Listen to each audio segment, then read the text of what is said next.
काफ़ी खुशी का मौका है। आज आपकी सालगिरह है।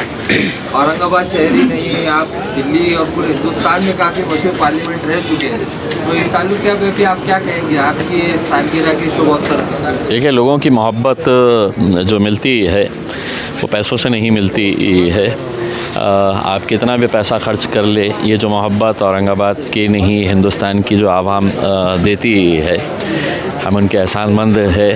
और एक यकीन, एक भरोसा जो होता है लोगों का, वो यकीन और भरोसा है जिसके ऊपर अल्हम्दुलिल्लाह हम खड़े उतरने की कोशिश करते हैं, मेहनत करते हैं, इनकी आवाज़ बनकर खड़े रहते हैं। शायद इसी का नतीजा है कि वो आज हमारा जन्मदिन इतने जोश खरोश के साथ मना रहे हैं।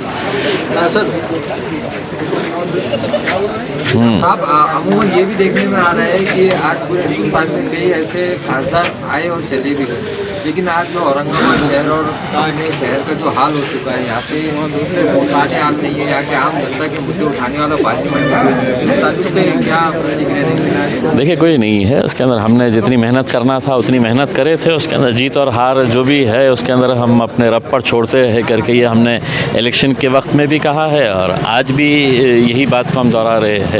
ज़रूरी नहीं है काम करने के लिए आपको ओहदे की ही ज़रूरत रहती है। मैं समझता हूँ कि अब ओहदा नहीं है, अब एमपीशिप नहीं है, एमएलए नहीं है, उसके बावजूद भी हमारे जो काम है वो काम जारी है। लेकिन ठीक है, कुर्सी का एक फ़र्क पड़ता है उसमें, उसके बावजूद भी हम लगे हुए हैं उसमें। भले ओहदा नहीं आपके पास, लेकिन आज औरंगाबाद शहर के दिलों में राज करते हैं आप। देखिए, ये मेरी खुशनसीबी है और औरंगाबाद की आवाम का एक बहुत बड़ा दिल है कि उन्होंने अपने दिलों में मुझे बसाया है।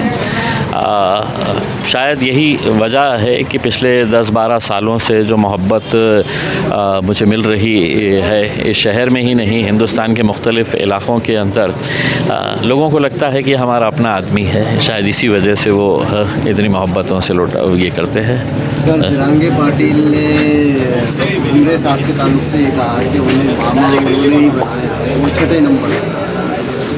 देखिए, ठीक है, राजनीति के अंदर किसने किसको बनाया है ये अलग बात है। उन्होंने अपने तौर के ऊपर अपना स्टेटमेंट दिए है, लेकिन अब इलेक्शन ख़त्म हो गया है। अब उसमें अब हम गड़े मुर्दे खोद के हम क्या करेंगे उसमें? तो आगे देखेंगे आगे का सफ़र कैसा होता है करके, उसमें बाकी कुछ नहीं है। आईआईटी में मंत्रों का पाठ होता है, पीएम को उसमें शिरकत करते हैं, क्या ये संविधान के हिसाब से सही है?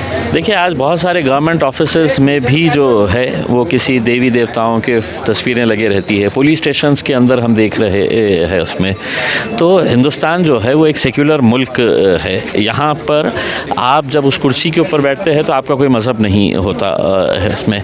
प्रधानमंत्री भी किसी जाति के नहीं होते हैं। लेकिन अब ठीक है, उनका एजेंडा आपको पता है, हिंदुस्तान को पता चल गया है कि उनका एजेंडा क्या है करके, उस एजेंडे के हिसाब से वो काम कर रहे हैं। अगर आईआईटी और बनाए, आईआईएम्स और बनाए, तो मेरे हिसाब से सही मानों में मुल्क उस राह के ऊपर तरक्की करेगा अगर आपने और आईआईटी अलग अलग शहरों के अंदर, आईआईएम्स अलग अलग शहरों के अंदर, लेकिन जो है वहाँ पे भी आप जहर घोलने का काम कर रहे हैं। जिंजी मूवमेंट जो शुरू हुआ है उसको सबोताज करने की कोशिश की जा रही है। गुजरात से 2 नौजवान आते हैं और औरंगाबाद में भूख हड़ताल।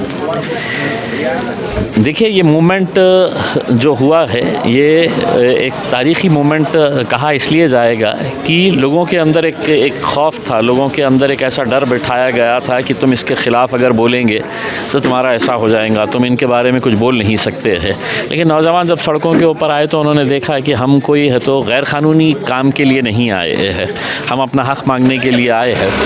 और जब वो कामयाब हुआ तो यकीनन सत्ता में बैठे हुए लोगों की नींद तो हराम हुई होगी। अब किसी तरीके से इसको कैसा तोड़ा जाए, इसको कैसा कमज़ोर किया जाए, ये साजिशें अभी शुरू हुई है और तेज़ होने वाली है ये साजिशें।